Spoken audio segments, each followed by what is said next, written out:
What's up mga amigos? So nandito ulit tayo ngayon sa Amsterdam. Good weather today, hindi na umuulan, hindi na nagyeyelo. Still, kita nyo?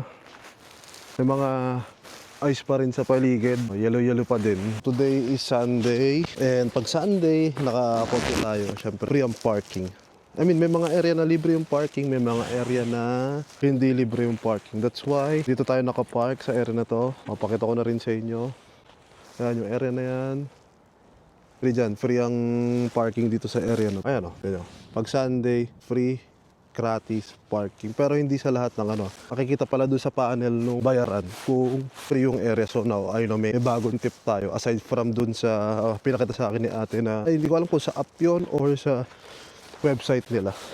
Kasi makikita mo, yung mga area na may green, ayun ang free. Tapos yung dila may bayad din. Kasi mahal ng parking dito mga amigos. Ang parking dito, I think pinakamura na nakita ko dito is almost 7 euros. So i-convert mo, sakit diba? Per ano yan per hour. Tapos ang pinakamahal na experience ko is like almost 8 per hour. So diba? Hindi mag-commute ka na lang. Mas makakamura ka pa. So pag Sunday, may mga area na free. Kaya dito kayo malapit sa Fondel mag-park. So since nandito naman na tayo, pakita ko na rin sa inyo yung Fondel Mesno. Kasi first time ko lang dito mapupunta ng Mesno.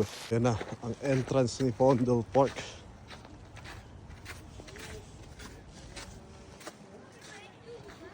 Ang dami rin mga nagja-jogging eh, no? Ang titibay din eh. Sa Fondel Park, ano, madami pang tao. Buhay na buhay pa yung area.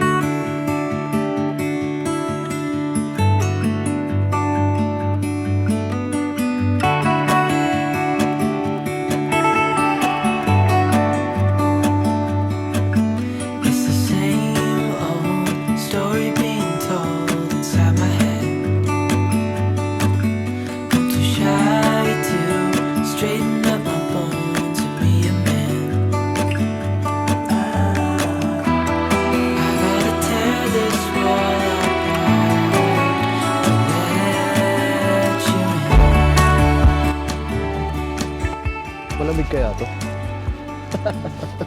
Kaya tinanong ko malamig. Pero hindi pa siya kaya tayuan ng tao. Kasi lumulubog po pag pinindot mo. Diba? Nagkakarak pa siya. Stay open till the end. Won't you tear my